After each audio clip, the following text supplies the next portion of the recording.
Buat tahun baru ya, betul nggak? Pastinya kita memiliki sebuah goal yang baru, target yang baru. Nah, apakah tahun ini akan lebih baik dibanding tahun lalu? Pastinya kan semua berharap seperti itu. Betul. Nah, cuma banyak orang selalu masih merasa di zona nyaman.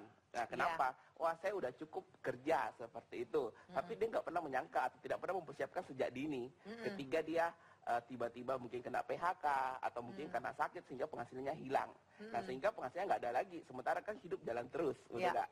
Standarnya tetap inginnya sama ya, Pak Wempi. Jadi kayak artinya ketika kita tidak bekerja pun kita tetap mendapat income yang sama atau gaya hidup kita tidak berubah seperti itu. Itu arti kayak menurut seorang CEO The One Entrepreneur sekaligus konseptor bisnis nomor 1 di Indonesia yang telah menjadi narasumber di lebih dari 300 media nasional. Oke, jadi kita sekarang sudah sepakat yang namanya atau istilah kaya itu adalah saat kita bisa mempertahankan gaya hidup kita walaupun kita sedang bekerja atau tidak bekerja ya. Jadi di sini sangat penting nih kita membahas mengenai bagaimana cara bisa menghasilkan uang tersebut tidak dengan pekerjaan kita yang konvensional misalnya. Betul. Jadi sebenarnya itu ada dua cara. Nah, yang pertama mungkin kalau kita punya deposit. Jadi istilahnya kita cuma hidup dari bunga. Nah, itu tanpa bekerja pun kita udah pasti dapat duitnya seperti itu. Ataupun mungkin dengan cara kedua, kita membuat sebuah bisnis di mana ketika kita cukup waktu sekitar mungkin kita bangun bisnisnya setahun, 2 tahun atau 3 tahun.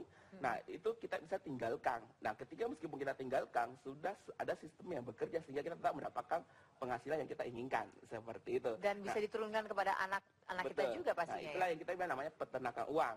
Tapi pertanyaannya selalu begini, apakah semua bisnis bisa dijadikan peternakan uang? Oh, belum tentu. Dia harus ada syarat-syaratnya. Nah, yang pertama, omsetnya harus besar. Sebab kalau omsetnya cuma musiman, waduh, susah seperti itu. Dan dia harus memang betul-betul disukai oleh semua orang. Oke. Nah, terus kebetulan yang kita bahas hari ini adalah tour travel. Nah, bahkan nanti kita akan jelaskan bagaimana sih membuat bisnis kargo yang sangat dahsyat luar biasa. Jadi tadi ini sudah mencakup satu dari syarat yang dikatakan tadi, yaitu sebuah bisnis yang disukai oleh orang banyak ya. Jadi tema kita memang untuk Coffee Break kali ini adalah bagaimana membuat peternakan uang melalui bisnis tour, travel, dan kargo.